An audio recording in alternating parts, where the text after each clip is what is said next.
I'm officially a teenager. I'm 13 years old. I'm wearing exactly this outfit.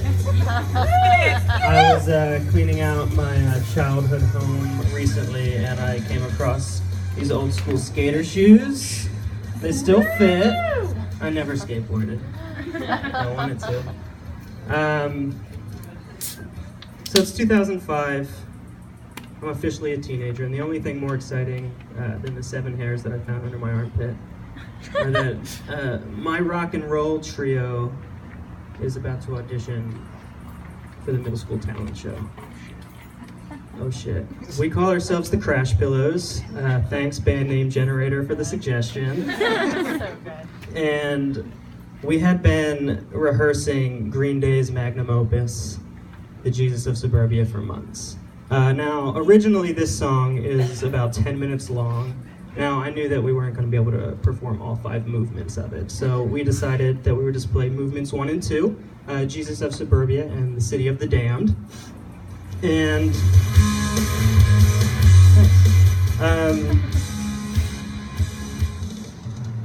oh, that drum solo is good, right? Sorry, the music, it distracted me. It's too good. What was I talking about? Oh yeah, Jesus of Suburbia. We're gonna play at the middle school talent show. We're ready to do it. Let me tell you a little bit about the Crash Pillows. It's a 3-piece punk rock trio. I guess that's redundant. My best friend Tiffany is on the drums. My other best friend Galen is on the guitar. And I'm performing lead vocals. We didn't have a bassist at the time. We were young, we were dumb, we didn't understand the importance of a low end. We fixed it, but that's not what we're talking about. We're talking about 2005, Carl Sandburg Middle School. Now, we were definitely too young to fully understand the gravity of the lyrical content that the boys in Green Day were singing about at the time, you know, 9/11, the Bush administration, the Iraq War, things like that. But as I said, I was 13 years old, and I was living in Levittown, Pennsylvania, which any academic article that is about urban development will cite as the suburb of suburbs. So I got Green Day, you know. I got what they were about. I'm not a poser, so get off my back about it, all right? So originally, the Crash Pillows were, this was sort of our debut into the scene, into the rock and roll scene, and we were gonna perform an original song of ours, but we decided that maybe the world wasn't ready to hear something like Kick Me, or ADHD, or Fire in the Chemistry Room. So we went with a cover song, and we picked Green Day's Jesus of Suburbia. This is movement 2, by the way, the City of the Damned. We went with this one because, I mean, it found us. It found us.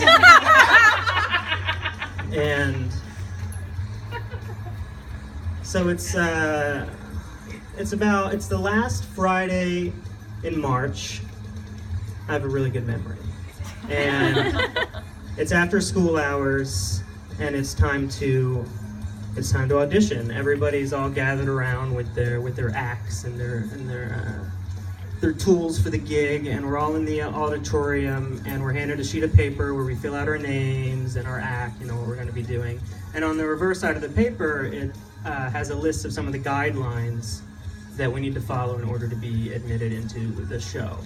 And one was the act has to be under 5 minutes. We were prepared for that. I mean, we could play all 10 minutes if we wanted to, you know, in case there was someone who got sick or there needed to be an encore or something like that. But we picked movements 1 and 2 because we were prepared for a shorter set.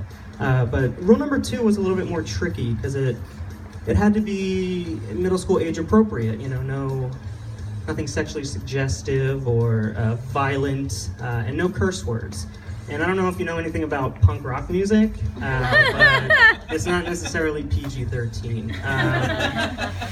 Jesus of Suburbia says things like the word hell, a lyric that goes, to fall in love and fall in debt, to alcohol and cigarettes, That's no good. Mary Jane, granted I didn't know what that was at the time. To keep me insane, doing someone else's cocaine. Ooh. We were a little nervous. We were a little nervous to perform it, but we asked ourselves, what would Billy Joe Armstrong do?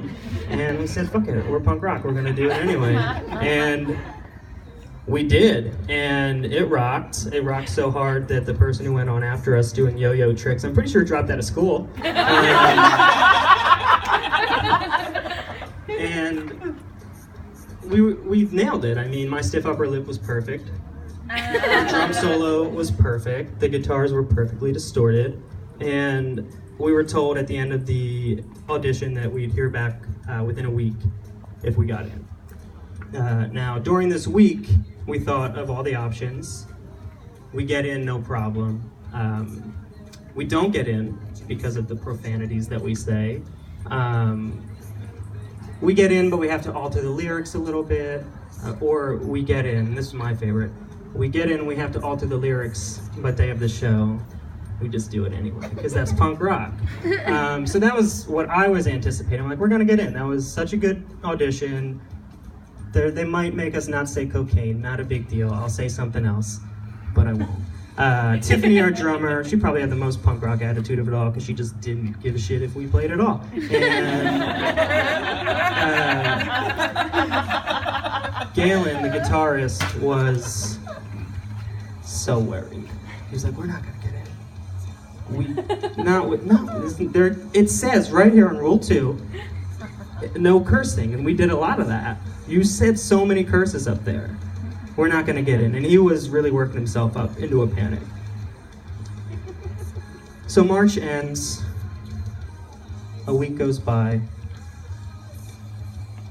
Feeling this one, huh? You like this song? Yeah. It's a good one, right? And it's homeroom. It's the beginning of the day. And there's a knock. There's a knock on the door of my homeroom, and Galen is in the the door frame there, holding a note, and there's tears in his eyes. And he's like, Zach, can I talk to you? So I step out in the hallway, I'm like, what's going on, Galen? What's going on? What's the note? And he hands me the note, and it says, you know, we regret to inform you, you're not going to be able to play in the middle school talent show because of the profanities, and there's nothing you can do about it. Try again next year. Signed, Mrs. Carson, who was the director of it. And I was like, oh no, what? We're not going to be able to play. And he's weeping. There's a lot of tears coming out of his face. I'm like, oh my God. That sucks, man. What are we gonna do? I guess we'll just have to try again next year. I don't know. What can we do? He's like, this isn't fair. And at this point, everybody in my class and everybody in his class are all sort of like Three Stooges styling, like peering out the door frame to see what's going on. And he goes like, everybody's looking at us. And I couldn't take it anymore, and I said, look at the date on the top of the note there. What does it say? And it was April 1st, 2005. And I said, April Fools, I got you! Oh, I got him so good. And he punched me in the face. Right here in the eye. He punched me right in the eye. And he said, why would you do that? And I said, I couldn't help myself. You were so worked up. It was perfect timing. And he's like, but how did you do it? How'd you do it? I'm like, oh, I talked to Mrs. Carson right after we auditioned. And I said, hey, just to let you know, there's some curse words in the song, totally willing to change them if we have to, not a big deal.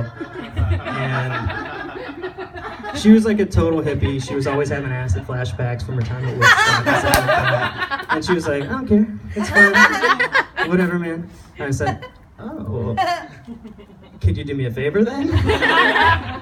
And I got her to sign this note, write this whole note out, had it delivered to him in his homeroom. It worked out perfect. It really did. It worked out so good.